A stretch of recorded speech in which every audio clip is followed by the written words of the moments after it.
Welcome back to Darshan English. நாம் இப்போது inversion என்ற டாபிக் பற்றி பார்ப்போம். இன்வர்ஷன் அதாவது பொதுவாகவே நார்மல் ஆர்டர் நம்ம படிக்கிறோம். அந்த நார்மல் ஆர்டர்ல இருந்து கொஞ்சம் வித்தியாசமாக வரும் சில சென்டென்சஸ். அது எந்த அமைப்பில் வருதுங்கிறத பற்றி பார்ப்போம். இப்போ முதல்ல அட்ஜெக்டிவ் பற்றி பார்ப்போம். இப்போ பொதுவாகவே இவங்க அதாவது வாய், இது என்னது ஒரு நவ். இந்த பாய்ங்கிறத குவாலிஃபை பண்ணதுன்னா என்ன வரும்? கிளவர் பாய். இது ஒரு என்னது அட்ஜெக்டிவ். அப்போ ஒரு அட்ஜெக்டிவ் நவுனை குவாலிஃபை பண்ணுது. எப்படிப்பட்ட நவுன், எப்படிப்பட்ட பையன் என்பதை சொல்றது. கிளவர் பாய், புத்திசாலியான பையன். ஆனா போயட்ரியில அதாவது போயம் வரும்போது எல்லாருமே எப்படி எழுதியிருப்பாங்கன்னா ஒரு டியர் சில்ட்ரன் தான் போடணும் இல்லையா? டியர் சில்ட்ரன், இது அட்ஜெக்டிவ், இது நவுன். டியர் சில்ட்ரன் அது போடாம எப்படி எழுதியிருப்பாங்க? இதுதான் கரெக்ட். இது நவுன், இது அட்ஜெக்டிவ். ஆனா மாறி வரும். நவுன் அட்ஜெக்டிவ்னு மாறி வரும் போயம். இது அட்ஜெக்டிவ் இன்வர்ஷன். அதே மாதிரி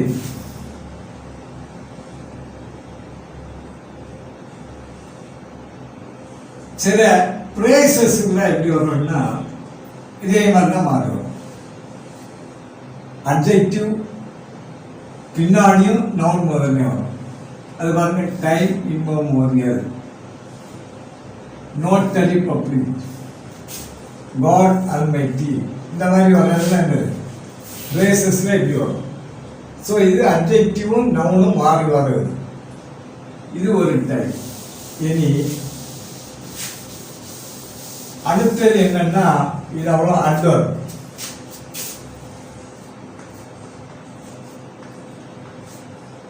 இது கன்ஜெக்ஷன். இந்த கன்ஜெக்ஷன்ல எப்படி வரும்னா, கோஆர்டினேட்டிவ் கன்ஜெக்ஷன்ல வரும்போது இது நம்ம ஏற்கனவே படிச்சிருக்கோம். No sooner than, neither nor, not only but also, hardly when, scarcely when. இந்த அஞ்சுக்கும் என்னன்னா இன்வர்ஷன் வரும். அதை மறக்கக்கூடாது. இப்போ நோ சூனர் தேன், இப்போ அன்னைக்கு படித்தோம். No sooner I entered the house.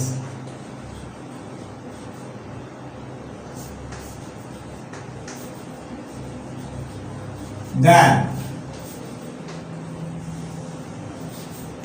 it started raining.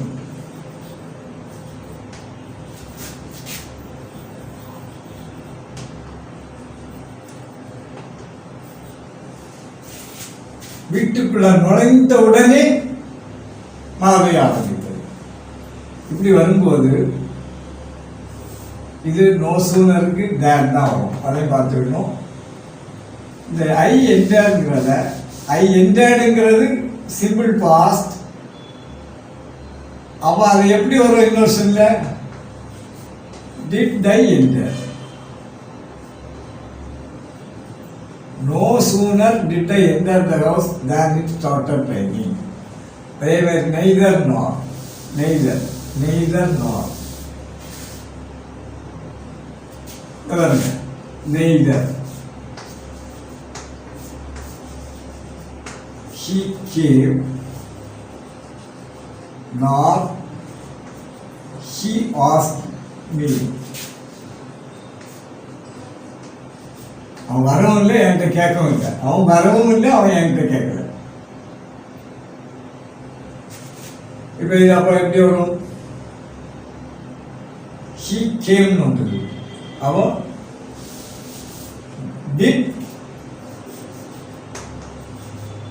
he come. அதே மாதிரி did he ask. சரியா? Neither did he come game இல்லை, நெய்தர் டிட் ஹி கம் நார் டிட் ஹி ஆஸ்க் மீ. அவன் வரவும் இல்லை, என்கிட்ட கேட்கவும் இல்லை. இவன் பாருங்க, இது என்னன்னா இந்த ரெண்டுமே வந்து இங்க காமனா இருக்கு இல்லையா? அப்படின்னா இதை எடுத்துப்போம். இது சென்டென்ஸ் சுருங்கி வந்து பாருங்க, இதுதான் sentence. Neither did he came not ask me. இது காமனா இருந்தால் அதை எடுத்துடணும். சரியா? அது அந்த டென்ஸுக்கு தகுந்தாறு இருக்கும். அதே மாதிரி not only but also. I study,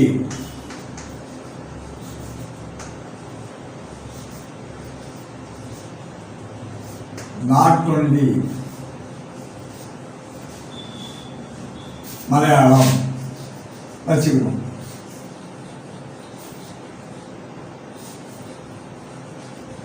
but also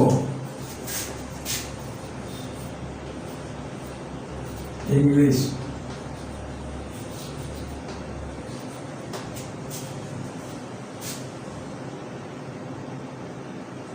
இப்படியும் அவன் இதுலயே இன்னொரு வரும். அவன் நான் என்ன வரும், இதை எப்படி கொண்டு போலாம்? இதுவும் சரி, இன்னொரு மீனிங்ல வரும்போது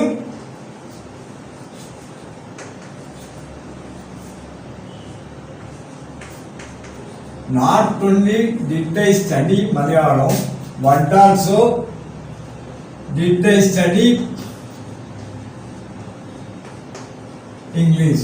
இப்படி வரும்போது இதுல ரெண்டாவது உள்ளது சேமா இருந்ததுனால இதை கட் பண்ணிக்கணும். அப்போ not only did I study Malayalam, but also English. I purchased.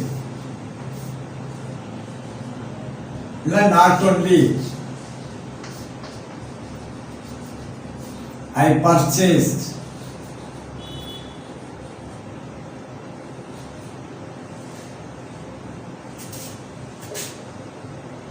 vegetables,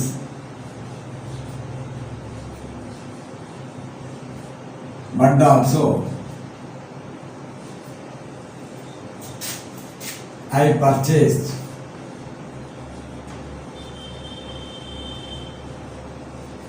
fish.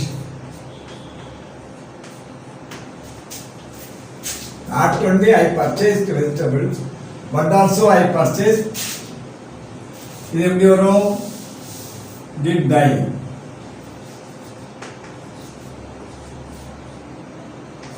Purchase. இங்கே என்ன வரும்? Did I purchase இங்கே வரும். ஸோ அதை அடிச்சிடும். அப்போ என்ன வரும்? Not only did I purchase vegetable, but also fish. இதான் not only but also. இது present tenseல வரும்போது இப்போ he, இப்போ பாருங்க, not only he reads well, but also writes well. அப்போ எப்படி வரும் அந்த form? not only does he read, does he write. அப்படி வரும். சரியா? at hardly well. பாருங்க, hardly I reached the station. Then I have reached.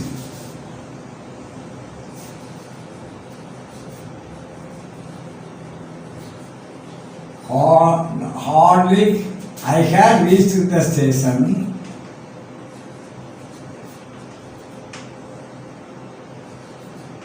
when the train started. நான் அப்பதான் போனேன், உடனே வரும். இப்போ எப்படி வரும்? இன்வர்ஷன். இதுக்கு இன்வர்ஷன் ஃபார்ம் என்ன வரும்? இந்த ஐ அங்கே போகும். Not hardly had I reach the station when the train started. அதே மாதிரி hardly had I reached the school when the bell rang. சரியா? அதே மாதிரி scarcely வந்து இதே மாதிரி தான். scarcely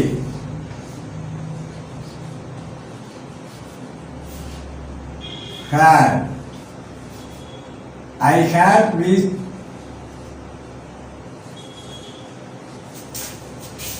the school,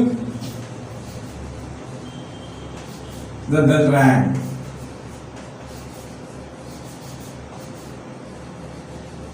ஸ்கூலுக்கு போன உடனே முடியும். அதே மாதிரி scarcely had I reached home, the light went out. அதே மாதிரி தான். ஆக ஒன்னே ஒன்று நல்லா ஞாபகம் வச்சுக்கணும். இந்த 5 ஃபார்மேஷனுக்கு அதாவது இந்த இன்வர்ஷனுங்கிறது வரும். இது தெரிஞ்சுக்கணும். அதே மாதிரி இந்த வார்த்தைகள் ரேர்லி, செல்டம், நெவர் இதை வச்சு முதல் வார்த்தைகள் வரும்போது என்ன ஒரு இன்வர்ஷன் தான் வரும். இப்போ ரேர்லி அரிதாக, I have seen a beautiful lady.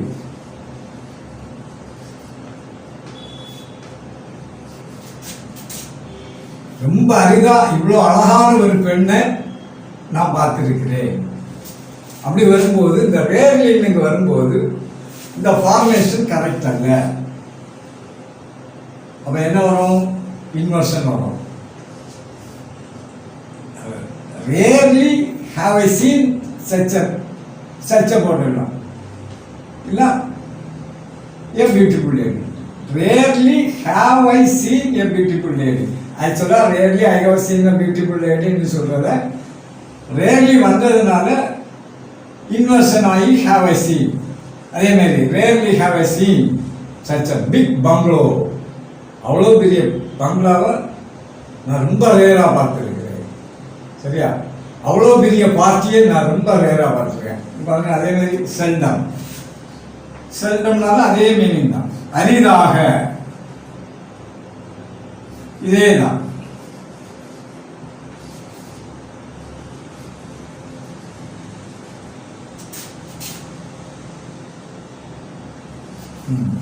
நல்ல என்ஜாய் பண்ணக்கூடிய ஒரு பாருங்க, நான் இதுவரைக்கும் இந்த மாதிரி ஒரு பார்ட்டியை பார்த்ததே இல்லை. ரேர்லி அதே மாதிரி seldom have I seen, I have seen இல்லை. ஸோ அந்த ரேர்லி வந்தாலும் செல்டம் வந்தாலும் அதே மாதிரி நெவர் நெவர் நெவர் ஃபர்ஸ்ட் வேர்டாக வச்சு வருது. ஒரு சென்டென்ஸ் வருதுன்னு வச்சு விடுவோங்க. நெவர் நம்ம சாதா பேசணும் தெரியுமா? ஒரு காலம் நான் அவன்கிட்ட பேச மாட்டேன். ஒரு காலம் நான் அவனை பார்க்க மாட்டேன். ஒருபோதும் ஒருபோதும் பாருங்க. அப்போ ஒரு காலம் நான் அவனை நம்ப மாட்டேன்னா எப்படி வரணும்?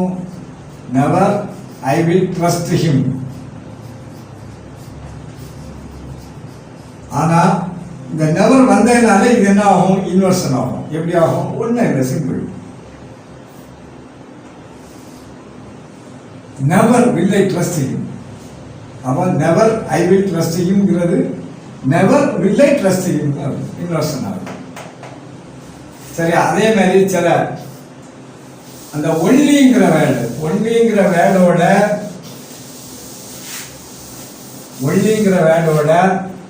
Adverb phrases. அட்வர்ப்னா காலத்தை காட்டக்கூடியது மேக்ஸிமம். அட்வர்பு ஃப்ரேசஸ் வரும்போது ஒன்லி, ஒன்லி எஸ்டர்டே நேற்று தான், ஒன்லி லாஸ்ட் மந்த் கழிந்த மாதம் தான், ஒன்லி தென், ஒன்லி சரியா, ஒன்லி தென். இந்த மாதிரி ஒன்லிங்கிற ஒரு அட்வர்பு ஃப்ரேசஸ்ல வரும்போது இப்போ அப்புறம்தான், அதுக்கு பிறகுதான், அப்படி இருந்தால்தான் நீங்க பாருங்க ஒன்லி லாஸ்ட் மந்த், போன மாசம்தான். இதுக்கு அர்த்தம் என்ன? கழிந்த மாதம் தான். அவர் இறந்தாருன்னு சொல்றது வேற. இப்ப நம்ம ஆக்சுவலா இருந்தா என்ன தெரியும்? He past away.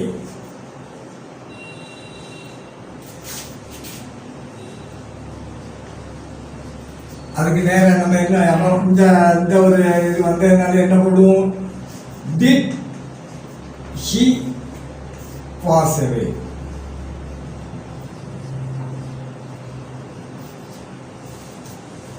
Only then. பாருங்க,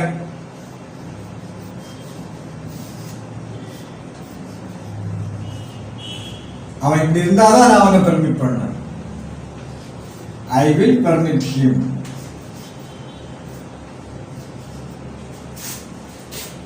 He must be in uniform. Only then I will permit him. இதுதான் சென்டென்ஸ். ஆனா இன்னொரு செல்ல வரும்போது என்ன வரும்? இன்னொரு செல்ல சப்ஜெக்ட் மாறி வரும். இன்னொரு செல்ல என்ன வரும்? will I permit him. Only then. அதே மாதிரி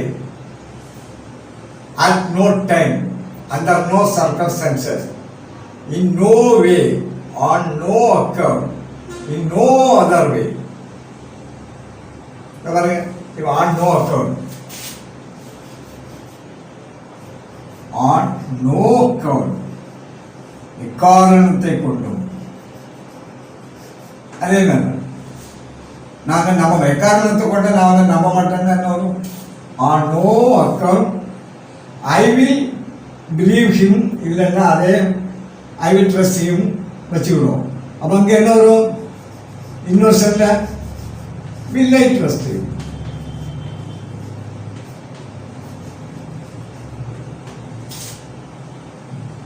On no account. ஆக்சுவலா I will not trust himங்கிறதான் சென்டென்ஸ்.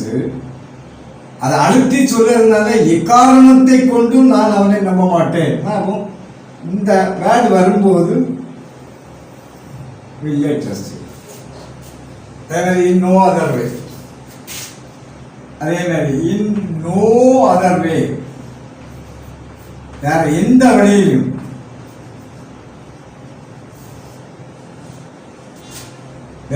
வழியிலும் எப்படி can he earn? எப்படி வந்து பாருங்க, வேற எந்த வழியிலையும் அவன் சம்பாதிக்க மாட்டான். அப்புறம் என்ன வரும்? வேற எந்த வழியிலையும் சம்பாதிக்க he can he earn? எந்த வழியிலையும் அவன் சம்பாதிக்க முடியாது. சரியா? அதே மாதிரி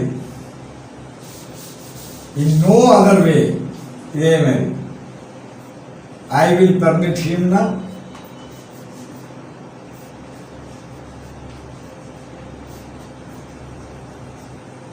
என்ன வரும்? இன்னொரு will I permit him. ஆக இதை படிச்சுடுங்க. இது வந்து ரொம்ப ஒரு பெரிய இது இல்லை, சாதாரணமாக. ஆனால் இந்த இதுதான் வரும். in no way, on no account, in no other way, only then. சரியா? அதே மாதிரி no sooner than, neither nor, not only, இது எல்லாமே வரும். இது அவ்வளோலையும் வரும்போது இன்வர்ஷன் வருங்கிறத ஞாபகம் வச்சுக்கிடுங்க. எழுதி பழகும்போது மேக்சிமம் இதை யூஸ் பண்ணி பாருங்க. சரியா? இது தெரிஞ்சிருக்கணும். ஏன் இப்படி வருது, இப்படி ஏன் வந்திருக்கு, இந்த சென்டென்ஸ்ல இப்படிலாம் வரும், இப்படி ஏன் வந்திருக்குன்னு தான் நினைக்கக்கூடாது. அப்புறம் இது இந்த ரூட்ஸ் ஞாபகம் இருக்கணும். ஓஹோ, இது வந்ததுனால இது இப்படி மாறி வந்திருக்கு, இது நினைக்கிறீங்கன்னா இது. சரியா? அதே மாதிரி இன்னொரு ஃபார்மேஷன் இருக்கு. என்னன்னா இந்த சோங்கிறது so plus adverb of manner.